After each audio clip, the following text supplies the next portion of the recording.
Miami Hurricanes are going down to play Texas A&M at Kyle Field. And these are two teams with giant question marks heading into the season. Are they good teams? Are they bad teams? We don't know. It's to be determined. But Knox, kicking it to you first. This Texas A&M team coming off a disappointing upset against App State. What are some key things you think that led to that loss? There are a lot of things, but I'm going to start with the defense of Texas A&M. They were disciplined in not letting too many things happen over the top, but I think that conservative nature that they brought to their defense, just running cover two, trying to just out-athlete App State on the line of scrimmage, just played out horribly. The App State offensive line absolutely and utterly dominated the Texas A&M front seven. They ran for 181 yards on them, and they only averaged 3.8 yards per carry, but it just seemed like they were just boom. It was like, when you have your Pee-wee coaches early on when you're playing football, you're 9, 10 years old, they're like, you know what, we're going to run the ball, we're going to get it to 3rd and 2, 3rd and 3, and then we're going to just keep moving the chains. That's exactly what App State's plan was.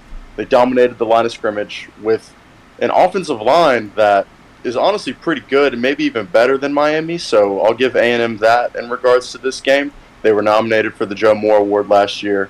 Their youngest player, I think, was a sophomore. Might have been a junior, sophomore, can't remember. But A&M is just going to have to get better on the line of scrimmage on defense. And offensively, they've just got to be better on third down. I mean, 2 for 8 on third down. It seemed like they could never really get anything going. Their only real spark in that game came from a kick return in that game. So Haynes King has got to have a better game. The offensive line's got to have a better game. I mean, you remember that one play on the right tackle where the right tackle literally just got uplifted and sent to heaven by the App State defensive end and sacked Haynes King. They've just got to be better fundamentally. They've got to be more physical. I think A&M is a better team, but they've just got to perform better in this game against Miami, and they might be okay. Yeah, and Texas A&M is infinitely more talented than Miami, I think. I mean, Miami does have a lot of talent. I think Miami is heading in the right direction. But Texas A&M is just a team that is always in top 5 in recruiting. Obviously, everyone knows about their number 1 recruiting class. There is so much talent for Jimbo Fisher. Texas A&M should be a top 5 team every single year with that kind of talent. I don't know what the situation is in terms of what's going on with development of the players. Texas A&M does have some really good athletes. They have really good running backs. I like A-Chain. And Haynes King, you can see he's talented, but it just hasn't translated onto the field. And Texas A&M has to be on the field. I mean, 18 minutes of possession against App State, a lot of that came from 3 and outs. A lot of it came from Texas A&M defense, not able to get App State off the field on third downs. And those are things that if you're going to play, I mean, if you just look at their next stretch of games, you got Miami, Mississippi State, Arkansas, Alabama.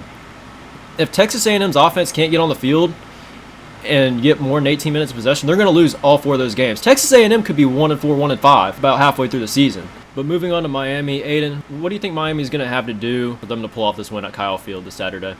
Yeah, against Southern Miss, they ran the ball well throughout the whole game. At first, they started out running a lot of zone runs, and then towards the end of the first half, they were having success running buck sweeps into the boundary, pin and pulls into the boundary, and they kept that going throughout the second half. I think that opens up the field for Van Dyke and is going to give the receivers some opportunities to make some plays in the passing game.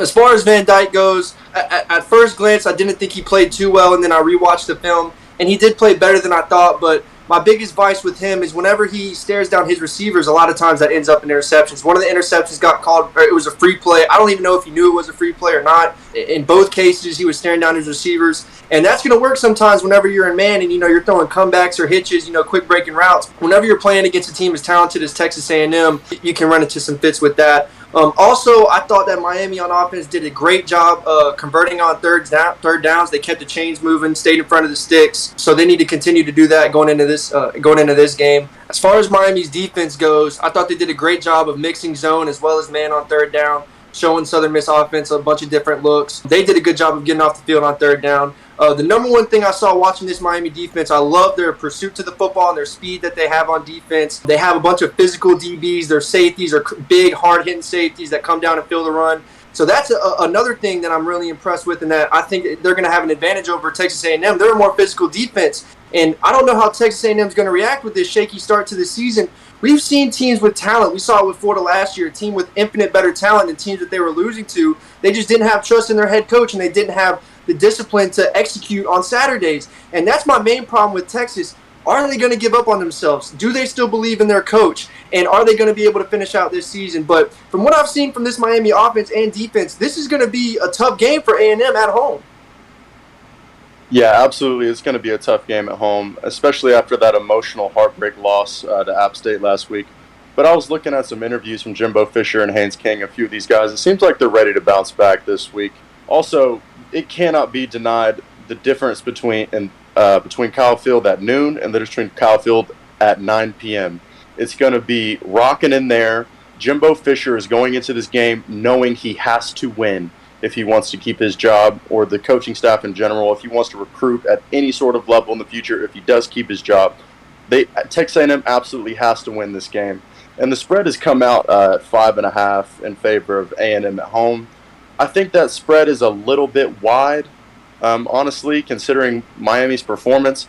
I see this game being very low scoring. I think Tyler Van Dyke is going to have some trouble with the speed of the Texas A&M DBs and the fact that he's going to be in Kyle Field in prime time. Tyler Van Dyke is also shown, as like you said, Aiden, he likes to stare down his receiver sometimes. He can be a bit skittish at times. I like A&M in this game, but I like Miami to cover the spread. I think it's going to be close, low-scoring, game-winning field goal type situation. Yeah, I agree with that. Texas A&M, I mean, like I said earlier, they're just a better team overall, and I like the point you made about Kyle Field at noon versus night. I mean, it is two completely different atmospheres. And this is still going to be a big game, regardless of the loss last week. The fans are still going to be engaged. Texas A&M season is still not over, and Jimbo Fisher. I mean, yeah, there's a lot of pressure on him in terms of he's going to have to win this game. If he doesn't win this game, you might start seeing people talking about how he's on the hot seat and everything. And I agree, Jimbo Fisher just hasn't been able to put together a good season with the athletes he has. So in terms of the prediction, I have 5.5, that's pretty wide. I think this is going to be a close game. It's going to be very low scoring. I wouldn't be surprised if the scoreline was very similar to the App State one. I know I said I was picking Texas A&M, but I'm going to surprise y'all. I'm going Miami. I am taking the Hurricanes. Okay. Yeah, all right. Drew, I like that pick. I'm going with Miami too. Miami stays in front of the sticks on offense. They run the ball really well. I think that Texas A&M's front seven, like you alluded to, Knox, they shit the bed against App State. App State has an experienced O-line, like you said, but if App State's giving you fits, this Miami O-line is going to give you fits as well. They were fitting up against Southern Miss really well in the run game. And like I said, going to that gap scheme, I think they found something with their team because they were having a lot of success with that in the second half. I think Jimbo Fisher's done. I think he's a great recruiter and he can recruit players. But like you said, Drew, he's not able to generate any success with the talent he has. This is a big game. This is a career-defining game for him. And I think he's going to go out and choke. So give me Miami. All right, man. You know what? I'll give y'all this one. If Haynes King plays the same way that he did against App State, and Texas A&M in general, they turned the ball over like they did against App State, they lost 0-2 in that turnover battle, they will lose this game. But I don't know. There's something deep down inside of me that I just feel for these SEC players, and they don't go down easy like that. I just can't see A&M with all the hype they had preseason, the disappointment they had last week. I think they're going to come out and play much more physical than they did against App State. It's like we mentioned in the podcast a few episodes ago. A lot of these teams, they come in, they buy into their own hype, and then they get punched in the mouth. Well, A&M's been punched in the mouth, and I think that talent is really going to shine through in this game. They are a better team than Miami. I think Mario Cristobal is a better coach than Jimbo Fisher. But I think just the speed on the outside and the physicality in the middle is just going to be a bit too much for the offense of Miami. Yeah, Knox, I'll say this. The speed issue that you alluded to, I don't think that's as big as an advantage for A&M as you might think. Watching that Miami defense, they were swarming to the football. Miami has speed everywhere, offensively and defensively. So I think that's going to be 11-man football for Miami. In man coverage, Southern Miss had some great receivers who could go up and get the jump ball. When you and me were talking before we started recording, we were talking about that Southern Miss quarterback. He might have a future playing on Sundays. But those Miami DBs were playing those receivers super tight, playing very well in man coverage. And like I said, swarming to the football. The free safeties were coming down, delivering big hits in the run game. And I just think that Texas A&M is going to come out flat. Honestly, I do. Now, this is a very close game. Like I said in the intro, we don't know what either of these two teams are made of yet. So this is a proving game for both teams, and it's going to be interesting to see what the outcome is and who responds to getting punched in the mouth and who responds to adversity and comes back fighting. Yeah, I think it's going to be a Van Dyke versus Haynes King game at the end of the game in the fourth quarter. Who's going to be able to pull it off? I trust Texas A&M a little bit more after this past week. I just don't really know where Van Dyke stands. I mean, Haynes King, at least we know that he will stay consistent with the game plan. Van Dyke has shown a tendency to be a little bit skittish, throw interceptions, and I think that this home field advantage is going to really be huge for Texas A&M and huge for that defense. I really think so. I think the DC and the D-line coach is going to be in those guys' ear. They're going to tell them to play much harder, and I think they're going to want to play harder themselves. After watching all these interviews, I think A&M has a very good chance to win this game in the fourth quarter, but they cannot let the mistakes get to them if they make one. And they cannot get away from the run game if it doesn't work, like you were saying for Carolina, Aiden. They have to take pressure off Haynes King because, like you said, those DBs are fast, and they do play hard and physical. Tyreek Stevenson had a great game, the transfer from Georgia against Southern Miss. He did. One more thing I want to say. You're right. They could take the trash that's been being talked about them in the media, talking about Texas A&M, and be able to fuel that in a positive direction and come out with the fire lit up under them. And one of the main things that I think is going to be a big battle between Van Dyke and King is Miami's defensive ends. Whenever they were sending blitzes talking about Miami's defense, their defensive ends lost contain a lot against Southern Miss, and it allows Southern Miss's quarterback to scramble.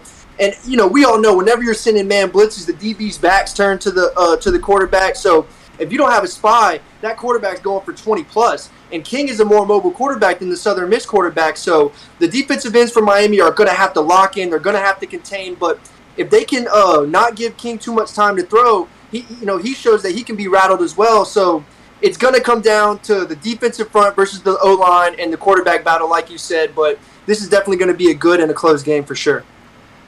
Yeah, I agree with both of y'all. I mean, both of y'all have really good points. It's going to come down to turnovers. Whoever wins the turnover battle in this game is going to win the game, in my opinion. This game is going to be a lot off of momentum. And turnovers are going to be a big factor in that. If a team forces a turnover and is able to capitalize on it and is able to ride that momentum out for most of the game, I think that team's going to win.